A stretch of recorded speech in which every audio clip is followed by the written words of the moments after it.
नमस्कार दोस्तों, स्वागत है आप सभी का आपके अपने YouTube चैनल ऑब्जेक्टिव सेंटर पर। दोस्तों इस वीडियो में हम लोग ITI का दोस्तों जो ऑफिशियल क्वेश्चन पेपर जो निम्मी के द्वारा प्रोवाइड किया गया है डीजल मैकेनिक या मैकेनिक डीजल फर्स्ट ईयर का, तो इसका दोस्तों ये ऑफिशियल PDF है और इसमें से काफ़ी ज़्यादा क्वेश्चन आपके CBT एग्जाम में पूछे जाएंगे। तो जो भी फर्स्ट ईयर के मैकेनिक डीजल के स्टूडेंट है तो उनके लिए वीडियो काफ़ी हेल्पफुल होगा, क्योंकि इससे काफ़ी ज़्यादा क्वेश्चन पूछे जाएंगे। तो ये सेट नंबर 1 है, यहाँ पर देख सकते हैं। ऐसे मैं 2 सेट और कराऊंगा जो कि निम्मी के द्वारा ही 2024 के लिए प्रोवाइड किया गया है। और देखिए यहाँ पर मैक्सिमम मार्क आपका 150 नंबर का होगा और टोटल इसमें 75 क्वेश्चन रहेंगे। इसमें दोस्तों प्रत्येक क्वेश्चन 2-2 नंबर के रहेंगे, तो टोटल 150 नंबर का आपका पेपर हो जाएगा।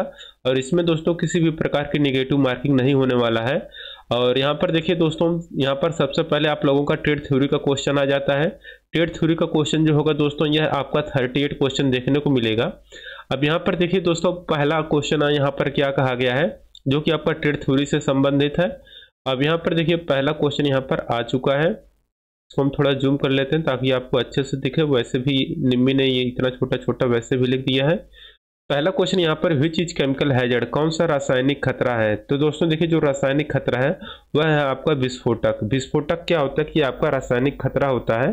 तो यहाँ पर एक्सप्लोसिव आपका करेक्ट आंसर हो जाएगा। दूसरा क्वेश्चन यहाँ पर करें, what is the need of occupational health and safety, व्यवसायिक स्वास्थ्य एवं सुरक्षा की आवश्यकता क्यों है। तो देखिए व्यवसायिक स्वास्थ्य एवं सुरक्षा की जो आवश्यकता होती है वो रहता है आपका कि रिड्यूसिंग एब्सेंटिज्म, यानी कि अनुपस्थिति को कम करना। यहाँ पर व्यवसायिक स्वास्थ्य एवं सुरक्षा की आवश्यकता यही है कि अनुपस्थिति को कम करना। तीसरा क्वेश्चन यहाँ पर कहा गया है कि विच इज द बायोलॉजिकल हैजर्ड, कौन सा जैविक खतरा है। तो देखिए दोस्तों जो जैविक खतरा होता है वह आपका इन्फेक्शन है। इन्फेक्शन दोस्तों ये है आपका जैविक खतरा, यानी कि बायोलॉजिकल हैजर्ड। ठीक। चौथा क्वेश्चन यहाँ पर which type of waste oil harmful to environment, किस प्रकार का अपशिष्ट ऑयल पर्यावरण के लिए हानिकारक है। तो देखिए जिस प्रकार का अपशिष्ट ऑयल पर्यावरण के लिए हानिकारक होता है वो रहता है दोस्तों आप लोगों का यूज्ड इंजन ऑयल। तो यूज्ड इंजन ऑयल आपका यहाँ पर करेक्ट आंसर हो जाएगा। पांचवा क्वेश्चन कहा गया है, what is the effect of airborne dust on human health, हवा में उड़ती धूल का मानव स्वास्थ्य पर क्या प्रभाव पड़ता है। तो देखिए हवा में उड़ती धूल का मानव स्वास्थ्य पर जो प्रभाव पड़ता है वो रहता है कि थ्रोट इन्फेक्शन, गले में तकलीफ। तो हवा में अगर धूल उड़ रहा है तो उससे क्या होगा, गले में तकलीफ होती है। तो पांचों के यहाँ पर तीसरा करेक्ट आंसर हो जाएगा थ्रोट इन्फेक्शन। छठा क्वेश्चन का आगे, which device is used to remove toxic waste, विषाक्त अपशिष्ट को हटाने के लिए किस उपकरण का उपयोग किया जाता है। तो देखिए विषाक्त अपशिष्ट को हटाने के लिए जो उपकरण हम लोग यूज करते हैं वो हम लोगों का रहता है वैक्यूम क्लीनर। तो वैक्यूम क्लीनर यहाँ पर आपका करेक्ट आंसर हो जाएगा। सातवां क्वेश्चन कहा गया है, what is the name of the safety device, ये किस प्रकार का सुरक्षा उपकरण है। तो ये जो सुरक्षा उपकरण है दोस्तों ये आपका कहलाता है गोगल, यानी कि चश्मा यहाँ पर, या गागल। तो गागल यहाँ पर आपका चश्मा करेक्ट आंसर हो जाएगा। अब देखिए यहाँ पर आठवां क्वेश्चन कहा गया है, विच part of body bleeding profusely is considered serious and need professional attention, शरीर के किस हिस्से से अत्यधिक रक्तस्राव गंभीर माना जाता है और पेशेवर ध्यान देने की आवश्यकता होती है। तो देखिए शरीर के जिस हिस्से से अत्यधिक रक्तस्राव गंभीर माना जाता है और पेशेवर ध्यान देने की आवश्यकता होती है वो रहता है आपका कि wrist of the human body, मानव शरीर की कलाई। यहाँ पर करेक्ट आंसर हो जाएगा।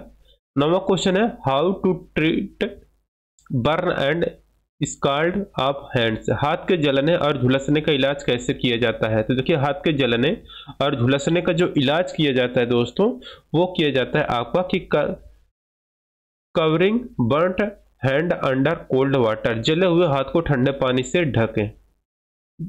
10 नंबर क्वेश्चन है, what will you do if an electric shock victim unable to release his grip from the conductor, यदि कोई बिजली का झटका पीड़ित कंडक्टर से अपनी पकड़ छुड़ाने में असमर्थ है तो आपको क्या करना चाहिए। तो देखिए अगर कोई पीड़ित है, जैसे कि किसी को बिजली का झटका लगा और तार उससे सटा हुआ है या उससे चिपका हुआ है किसी मनुष्य से, तो आप लोग सबसे पहले क्या करेंगे कि जो मेन पावर सप्लाई होगा उसको बंद करेंगे, ताकि दोस्तों जो तार है जिसके माध्यम से व्यक्ति को बिजली का झटका लग रहा है वो बंद हो जाए। तो make sure the power is turn off, यहाँ पर करेक्ट आंसर हो जाएगा। 11 number question, how the waste oil is disposed, अपशिष्ट तेल का निपटान कैसे किया जाता है। तो देखिए अपशिष्ट तेल का जो निपटान किया जाता है वो किया जाता है collect waste oil container and dispose to register vendors. अपशिष्ट तेल कंटेनर ले लीजिए और विक्रेताओं को पंजीकृत करने के लिए निपटान करें। 12 नंबर क्वेश्चन है, विच type of occupational health hazard involves toxic, किस प्रकार के व्यावसायिक स्वास्थ्य खतरों में विषाक्त शामिल है। तो देखिए जिस प्रकार के व्यावसायिक स्वास्थ्य खतरों में विषाक्तता शामिल होता है वो रहता है दोस्तों आप लोगों का केमिकल हैजर्ड। केमिकल हैजर्ड में दोस्तों इसमें क्या होता है, रासायनिक खतरा होता है, इसमें विषाक्त यानी कि टॉक्सिक होता है।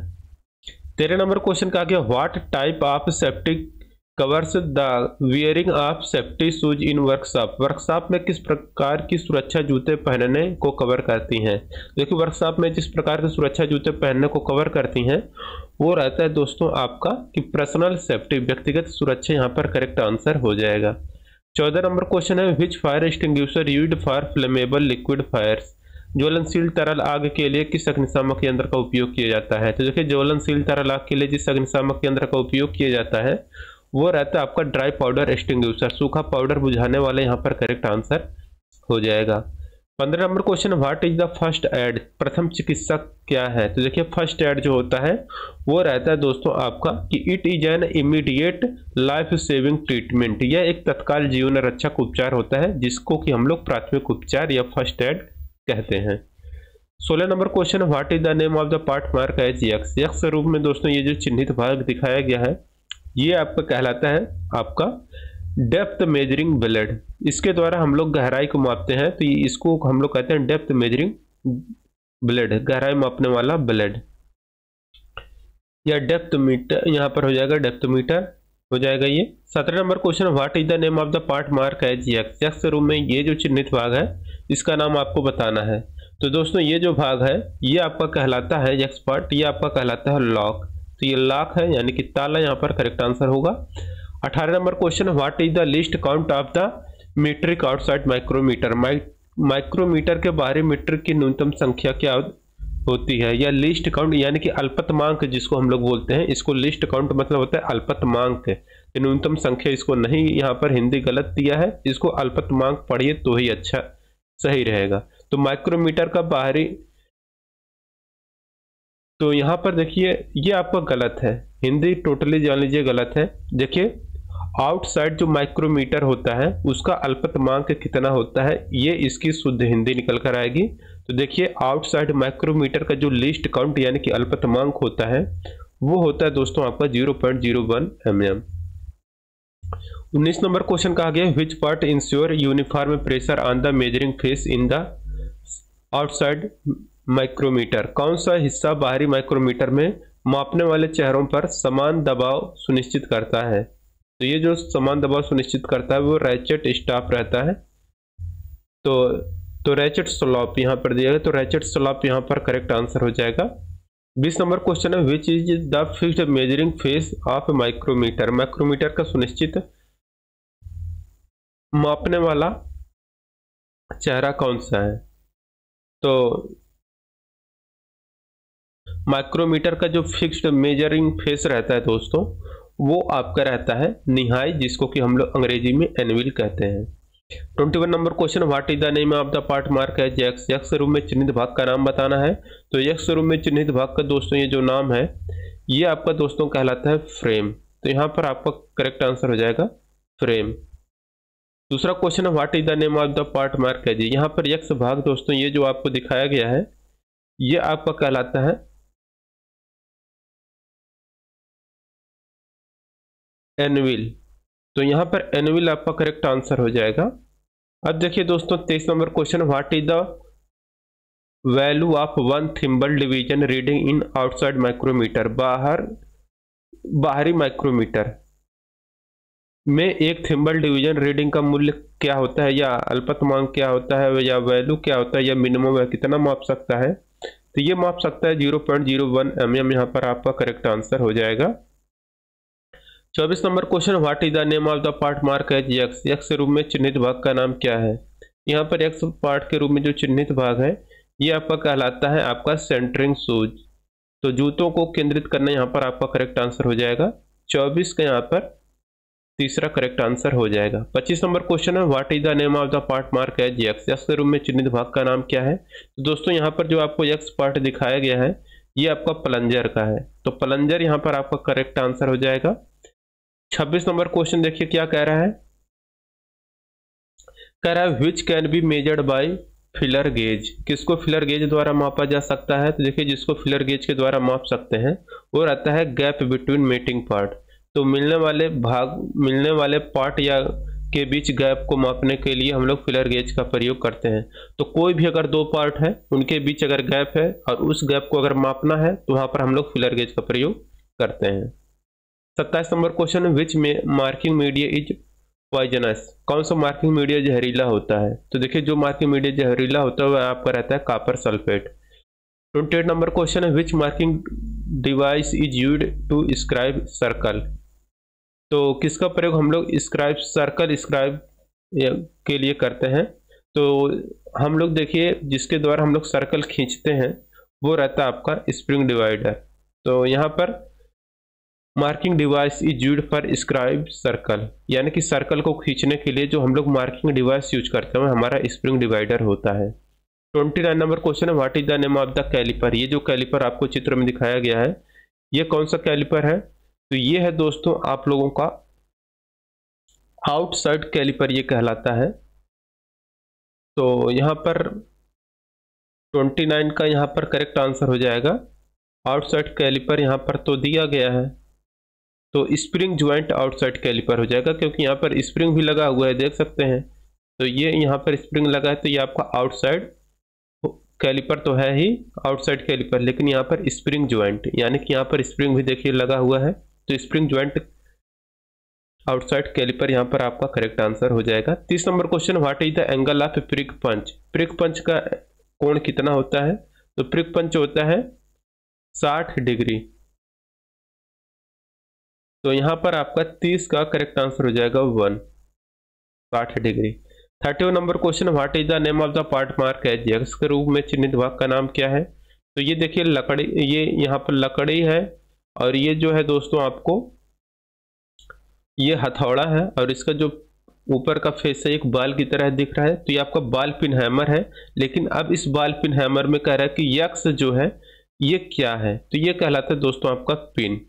तो पिन हो जाएगा यहाँ पर करेक्ट आंसर। तो बाल पिन हैमर यहाँ पर आपका ये फिगर दिया गया है बाल पिन हैमर का, तो 31 के यहाँ पर दूसरा करेक्ट हो जाएगा पिन। 32 नंबर क्वेश्चन है, what is the name of the plier, ये जो प्लायर आपको दिखाया गया है इस प्लायर का नाम आपको बताना है। तो 32 में या नंबर वाले में यहाँ पर जो प्लायर है ये आपका इंड कटिंग प्लायर का फिगर है। तो इंड कटिंग प्लायर यहाँ पर आपका करेक्ट आंसर हो जाएगा। 33 number question, what is the use of A bench vice, bench vice का उपयोग क्या है। तो देखिए बेंच वाइस का जो उपयोग होता है ये रहता है to hold a work piece, काम का टुकड़ा पकड़ना। तो 33 के यहाँ पर पहला करेक्ट आंसर हो जाएगा। 34 नंबर क्वेश्चन है, what is the name of the spanner, spanner का नाम क्या है। तो देखिए स्पैनर का जो नाम होता है ये जो आपको फिगर दिया गया है ये आपका सॉकेट स्पैनर है। तो सॉकेट स्पैनर यहाँ पर आपका करेक्ट आंसर हो जाएगा। 35 नंबर क्वेश्चन देखिए कह रहा है, which measuring instrument used to measuring inside outside and depth of work piece, काम के टुकड़े के अंदर बाहर और गहराई को मापने के लिए किस मापक यंत्र का उपयोग किया जाता है। तो देखिए काम के टुकड़े के अंदर बाहर और गहराई को मापने के लिए जिस मापक यंत्र का उपयोग किया जाता है वो रहता है दोस्तों आपका वर्नियर कैलिपर। तो वर्नियर कैलिपर से यहाँ पर आपका करेक्ट आंसर हो जाएगा।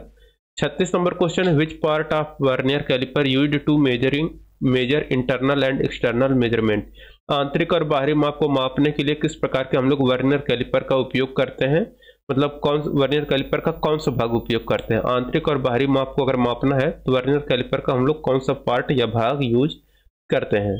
तो उसके लिए हम लोग दोस्तों मूवेबल जा के माध्यम से ही हम लोग आंतरिक और बाहरी माप को हम लोग मापते हैं। वर्नियर कैलिपर में जो मूवेबल जा होता है, इस मूवेबल जा क्या होता है जिस पर सेट करना चाहते हैं ये आगे पीछे उसी हिसाब से एडजस्ट हो जाता है। 37 नंबर क्वेश्चन है, which instrument is used to check inside size of slot, slot के आकार के अंदर किस उपकरण का उपयोग किया जाता है। तो स्लॉट के आकार के अंदर जिस उपकरण का उपयोग किया जाता है दोस्तों वो रहता है आपका टेलीस्कोपिक गेज। तो 37 के यहाँ पर चौथा करेक्ट आंसर हो जाएगा टेलीस्कोपिक गेज। 38 नंबर क्वेश्चन है, what is the purpose of chisel. Chisel का उपयोग कहाँ पर करते हैं? चीजल मतलब होता है आपका छैनी। तो छैनी हम लोग किस लिए उपयोग करते हैं? तो छैनी का प्रयोग हम लोग चिपिंग के लिए करते हैं। 38 का यहाँ पर करेक्ट आंसर हो जाएगा चिपिंग। अब दोस्तों यहाँ पर आपका ट्रेड थ्योरी का जो क्वेश्चन था वो कंप्लीट हो चुका। अब 6 क्वेश्चन आपको वर्कशॉप, कैलकुलेशन एंड साइंस को देखने को मिलेगा, जिसमें से पहला क्वेश्चन यहाँ पर कर, what are the two classification of system of units. इकाइयों की प्रणालियों के 2 प्रकार कौन से हैं? तो देखिए इकाइयों की प्रणाली के जो 2 प्रकार हैं ये आपके हैं दोस्तों, आपके फंडामेंटल एंड डिराइव्ड। तो मौलिक और व्युत्पन्न मात्रक यहाँ पर आपका करेक्ट आंसर हो जाएगा। ऑप्शन नंबर तीसरा यहाँ पर करेक्ट हो जाएगा। ठीक, अब देखिए दोस्तों 39 का ये तीसरा हो गया। 40 नंबर क्वेश्चन है, व्हाट आर फंडामेंटल यूनिट। इनमें से मूलभूत इकाइयां कौन सी हैं? देखिए जो मूलभूत इकाइयां होती हैं वह लेंथ, मास और टाइम, लंबाई, द्रव्यमान और समय, ये आपके मूल मात्रक होते हैं। 41 नंबर क्वेश्चन है, एमकेएस प्रणाली में एम किसको बताता है? तो एमकेएस सिस्टम में दोस्तों एम बताता है मीटर को, के बताता है किलोग्राम को, एस बताता है सेकेंड को। ठीक, तो यहाँ पर m मतलब मीटर हो जाएगा। यहाँ पर दूसरा करेक्ट आंसर हो जाएगा 41 का दूसरा। 42 नंबर क्वेश्चन है, 529 का वर्गमूल क्या होगा? What is the square root of 529। 529 का वर्गमूल जो होगा दोस्तों वो होगा 23। तो 529 का वर्गमूल कितना होता है? 23। 43 नंबर क्वेश्चन है, convert 0.456 decimal fraction into percentage. 0.456 दशमलव भिन्न को प्रतिशत में बदलना है, जिसको हम लोग अगर प्रतिशत में बदलेंगे दोस्तों ये हमारा आएगा 45.6%। यहाँ पर आपका करेक्ट आंसर हो जाएगा। इसमें बस क्या करना है, 100 का गुणा कर देंगे तो 45.6% आ जाएगा। 44 नंबर क्वेश्चन है, which metal contains iron as a major content. इनमें से किस धातु में प्रमुख सामग्री के रूप में लोहा होता है? नाम से यह स्पष्ट है, लोहा की बात किया गया है।